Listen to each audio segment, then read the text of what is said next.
Quinn Ewers. We saw his last game in a Texas Longhorn uniform. I'm going to stop it right there and just say that that's a done deal.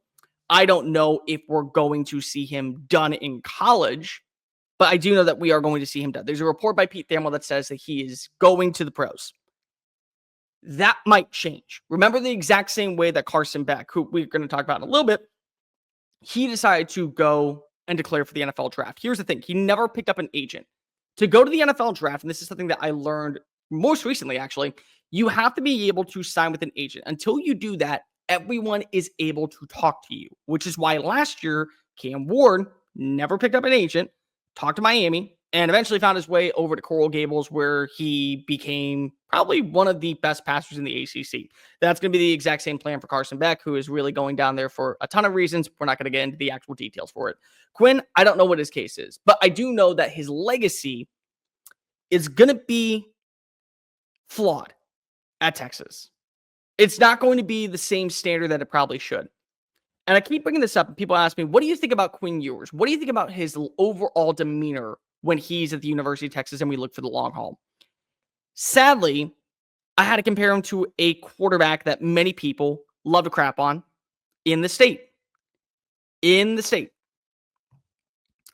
I compared him to Dak Prescott. Now, I know what a lot of people are going to say, because there's a lot of Cowboys fans probably in here too. What are you talking about? Dak Prescott? Okay.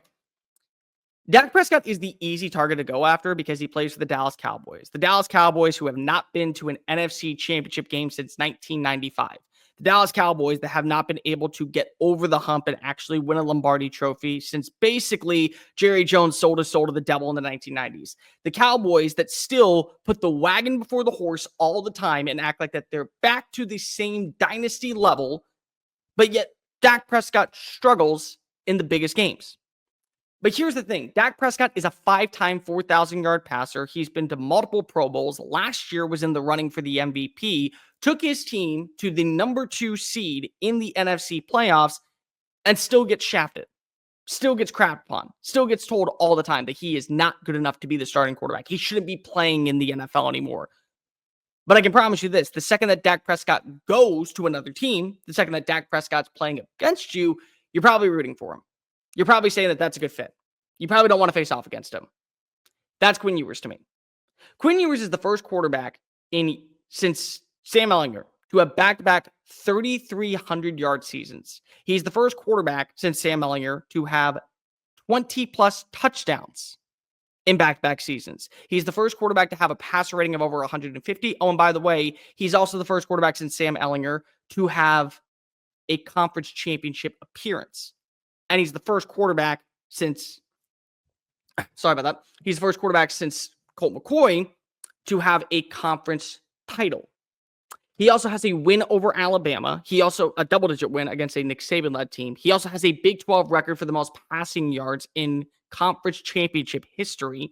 He led his team to back-to-back double-digit win seasons and college football playoff appearances. And yet still, we see people say, it's time for Arch. It's time to bring in Arch. And I'm not saying that Arch Manning is not a worse passer than Quinn Ewers. I'm not saying that at all. I'm not saying that that next season, Arch Manning won't be able to lead this team to a national championship. I'm not saying that in the slightest. What I am saying is the expectations that were set well before Quinn Ewers ever stepped foot as QB1 in Austin were never going to be vilified unless he won a national championship. And it's been that way at Texas forever. Multiple Texas fans will tell you that how many times they have heard this quarterback was supposed to be the next guy, and then he wasn't. How many times did we hear Sam Ellinger is great, only to go to put in Casey Thompson? How many times did we hear Casey Thompson is great, put in Hudson Card? How many times did we hear Quinn Ewers is great, put in Arch Manning? It's been a wash, rinse, and repeat since 2009 when Colt McCoy hurt his elbow in the first quarter and Alabama went on to start its dynasty. Like, that's been kind of the norm for this standard. But yet still, Quinn was able to take your team in multiple games and put you in a position to where you were able to not only win, but be able to advance. I mean, regardless whether you like it or not, yes, the defense did its job for 3.5 quarters against Arizona State in the Peach Bowl. I'm not going to take that away from you. I understand 107 plays were run by this Arizona State offense. Eventually, you're going to be tired. But that doesn't mean that Cam Scatterbo needs to be throwing a 40-yard touchdown pass and then converting a 2-point stop. You do realize that that's on the defense, whether or not they're tired. And then when you do need a good big-time play, what happens in the last 3 drives? Quinn Ewers turns basically into the second coming of Aaron Rodgers in his MVP seasons and goes on out and delivers 3 quick strikes. Bert Auburn misses a field goal, 4th and 13, connects with Matthew Golden, and a play later, Gunnar Helms in for a 21-yard score. That's on Quinn. Whether or not you want to agree that Quinn Ewers is the perfect fit for your team, you can agree that the reason why you even had a shot at playing for a national championship was because Quinn Ewers was able to connect twice with his receivers for touchdowns in overtime. And he was able to do so against Alabama with Nick Saban. He was able to do so against Oklahoma State in 4 different occasions. He was able to do so in the second half against Washington that went on to play a very close game against Michigan. And yet we're not going to appreciate him. Another quarterback that I compare him to right now is Eli Manning. And I know that people are going to say, why are you saying Eli Manning and why are you bringing up the Mannings? Just stay with me for a minute. Eli Manning won 2 Super Bowls out in New York. I know this because I grew up in a New York household. So a lot of my family members are Giants.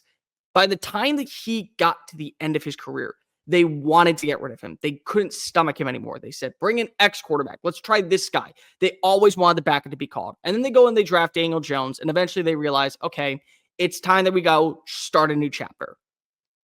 But now the Giants are picking 3rd overall in a draft where they don't have a solid quarterback one, in a draft where there are so many faults to this team, in a draft where they're nowhere near close to being back to that same pedigree to when Eli Manning won 2 Super Bowls.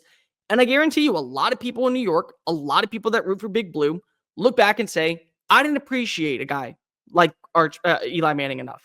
I didn't appreciate the moments I had with Eli Manning during his tenure. And ultimately, what's going to happen is they're going to look back and say, we knew that we had a quarterback and we never gave him the flowers he deserved until it was too late. Maybe that's Quinn's legacy. Quinn's going to go down as one of the top 10 passers all time in Texas Longhorn football history. He's going to go down as one of the top 15 passers all time in Texas touchdowns. He's going to be able to say that he led his team to 2 college football playoff appearances, something that nobody else can actually say up to this point. And he was a few plays away from leading his team to a national title. That doesn't mean that he is at fault. Absolutely, he's at fault. Multiple drives, multiple penalties, multiple flags, multiple miscues ultimately cost Texas a shot, and he was at the forefront of a lot of them. He was. But it's not like he's the only person to blame. So when you look back in the history books of what was the era of Quinn Ewers, I hope people remember, much like Dak Prescott, much like Eli Manning, you may be able to crap on them now, and that's totally understandable. But eventually, you'll look back and you'll say, I didn't appreciate him enough for what he did for our team. Texas very well could be in the national championship next year, and you still are going to realize that the reason why you're here, the reason why this team is stable, the reason why you're able to bring in the right recruits, the right people, the right personnel, and people gravitated towards Quinn Ewers was because he was the right guy to lead Texas. He was the right guy to lead them into a Big 12 championship. He was the right guy to lead them into their college football playoff. He was the right guy to lead them into the SEC. Eventually, you'll be able to get to that path. Eventually, you'll be able to find that trajectory. You'll appreciate him. Probably going to be about a decade. Probably going to be about maybe even longer. But you'll find a way to realize, as much as we want to blame Quinn Ewers, we also need to thank Quinn Ewers. Make sure that you like the video, hit the ring notification down below, and also make sure that you go ahead and follow us on the social channels, TikTok, Facebook, Instagram, Twitter at SEC Unfiltered. If you want to follow me, that way the back and forth banter can continue. It's at Mr. Cole Thompson. We got a lot of things in the works over here at SEC Unfiltered, like in the next several weeks. So you don't want to not be subscribed, and make sure that you also just tell your friends, family, mortal enemies, best of bros, college football aficionados everywhere about this channel, because well, we're not going away anytime soon. And I'm definitely not going away anytime soon.